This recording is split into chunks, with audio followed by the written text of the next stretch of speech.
kalau unsur-unsur ini tadi, jadi pemerintah sudah berperilaku sustainable, masyarakat sudah berperilaku sustainable, pelaku industri sudah berperilaku sustainable, dan wisatawannya bahkan berperilaku sustainable, ya kita lihat bahwa National Geographic sudah mulai memperkenalkan yang mereka sebut dengan pejalan lestari. Artinya para wisatawan itu diharapkan bisa menghargai, bisa menghormati, tidak merusak lingkungan di tempat-tempat yang mereka kunjungi. Ini yang kita sebut dengan pejalan lestari.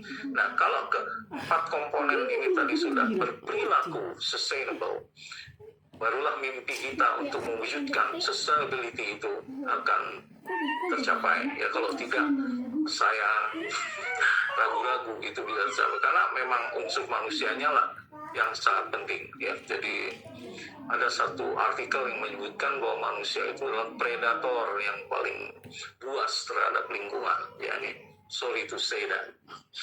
Kemudian kita lanjutkan, jadi itulah isu-isu strategisnya.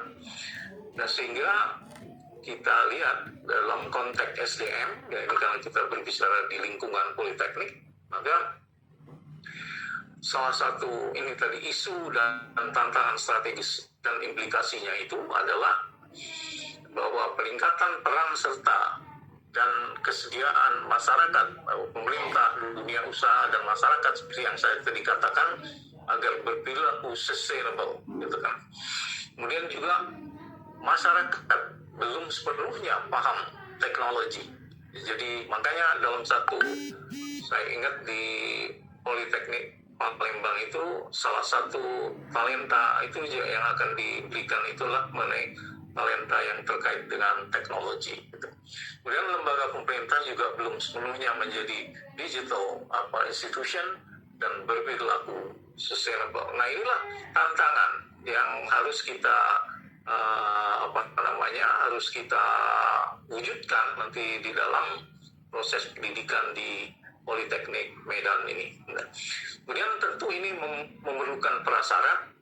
Tadi saya katakan yang pertama adalah yaitu sustainable development. Jadi pengembangan pendidikan yang sustainable itu juga sudah perlu dilakukan. Dan bahkan di beberapa universitas ya, di kita itu belum, itu sudah ada prodi yang terkait dengan sustainability ya. Nah, kalau kita mungkin nanti masalah sustainability ini akan menjadi bagian dari mata pelajaran atau apapun namanya di pasca sarjana, agar mereka tadi seperti saya katakan pada akhirnya akan berperilaku sustainable. Kemudian tadi ya, bahwa sustainability dan competitiveness itu harus menjadi ini, jadi semakin kita sustainable, semakin daya saing kita meningkat gitu. Kemudian bahwa pengembangan dari pertumbuhan dari suatu pengembangan itu memerlukan keseimbangan. Ya, jadi tadi kalau kita tidak hanya boleh secara ekonomi, tapi kita juga harus seimbang dengan sosial budaya, termasuk juga lingkungan. Ya. Jadi kita lihat bahwa pada masa pandemi ini, bahkan pada akhirnya yaitu pada 2021 itu, kenapa misalnya Bali itu mengalami masalah yang besar ya. Jadi karena dulu ada istilah yang disebut dengan traditional employment, ada pergeseran tenaga kerja dari pertanian ke industri pariwisata ya, orang-orangnya yang dipindah, dan ketika terjadi paceklik atau turunnya kegiatan ekonomi sebagai akibat tidak adanya pergerakan manusia ya dalam pariwisata, maka mereka akhirnya menjadi pengangguran dan sebagainya, karena mereka sudah tidak mau lagi kembali ke pertanian, atau sementara lahan-lahan pertaniannya itu sudah menjadi misalnya villa, menjadi tempat-tempat rekreasi yang ketika terjadi pandemi itu sama sekali tidak ada yang datang ke sana gitu. Nah, jadi ini yang saya maksud, bahwa bahkan saya pernah mengatakan kalau kita ingin membangun pariwisata, maka kita harus membangun pariwisata atas pertanian dan industri yang kuat. Ya, kalau tidak, yaitu kita harus mencontoh Jepang. Jadi mereka tidak ada goncangan walaupun pariwisatanya sedang, karena pertanian dan industrinya memang sudah kuat seperti itu. Nah, jadi kalau pertanian yang kuat sebetulnya by produknya itu pasti ke pariwisata. Misalnya jeruk bisa ada UPIK program, itu sudah value added komoditisnya yang lahir dari pariwisata. Kemudian ini dihilirisasikan lagi lewat ekonomi kreatif. Ada sirup jeruknya, ada selai jeruknya, dan seterusnya. Itulah mengapa kalau kita hanya 4% yang PDB kita itu, nasional kita itu adalah 4% sebenarnya dari sektor pariwisata, tapi dari ekonomi kreatifnya itu mencapai hampir 11%. Artinya apa? Artinya ekonomi kreatif ini merupakan hilirisasi dari sektor kita yang paling banyak. Gitu.